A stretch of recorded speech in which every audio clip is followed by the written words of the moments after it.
Rishi Sunak has a couple of months left to snatch victory from the jaws of defeat and save this country from a socialist Labour government.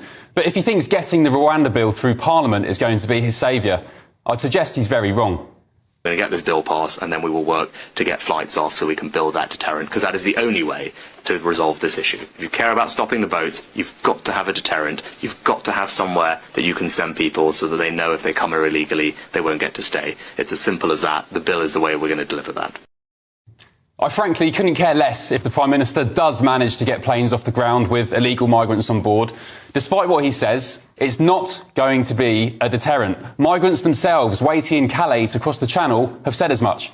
They think we're a laughingstock. Mention Rwanda and the people here in the camps just laugh. It's become a butt of a joke. The threat hasn't put them off, because no one here thinks for a second they're heading back to Rwanda if they make it to the UK. So not only will Rwanda not stop the boats, but it's going to cost a hell of a lot of taxpayer money too. Your money for the privilege. We've already paid Rwanda £240 million up to the end of last year, and the National Audit Office says a total payment of at least £370 million will be sent over 5 years. If more than 300 people are sent to Rwanda, the UK would pay a one-off fee of, £120 million, no less, to boost the Rwandan economy, with further payments of 20 grand per individual relocated. Some 6,000 people have already crossed the Channel this year in small boats, at points up to 500 people a day. So you do the math. It's time to get real. The Rwanda plan is nothing but a distraction, a waste of taxpayer cash and a total waste of time.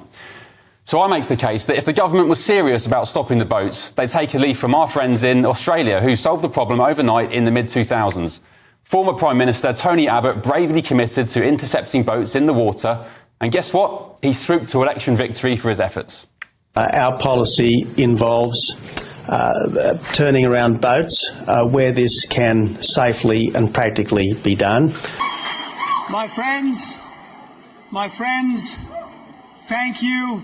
The Government of Australia has changed for just the seventh time. And the Aussie public are urging us to do the same. This is what a few of them told me when I was there just a few months ago. Yeah, look, I think they've probably got to do something similar in Europe. Straight away, don't even let them stay and get rid of the boat. You have to destroy the boats and send them straight back. It's important to have controls on everything that impacts lots of people. So turning boats back doesn't involve tying a rope to dinghies and dragging them back through the water. The Aussies transferred migrants into extremely safe lifeboat-style vessels and escorted them to their point of departure or offshore processing sites. We are legally allowed to do this under international maritime law. Greece did it. Italy did it. And even if that wasn't the case, we should still do it regardless in the name of national security and, most importantly, stopping the needless deaths of desperate migrants at the hands of cruel smuggling gangs. I already know what critics watching this are going to say. Oh, the French won't allow that. But what's more important? Securing our borders, protecting national security and saving lives, or our relationship with the French, who, by the way, are taking hundreds of millions of pounds to stop the boats but doing naff all with it? Time is running out, so it's time for the Prime Minister to get serious.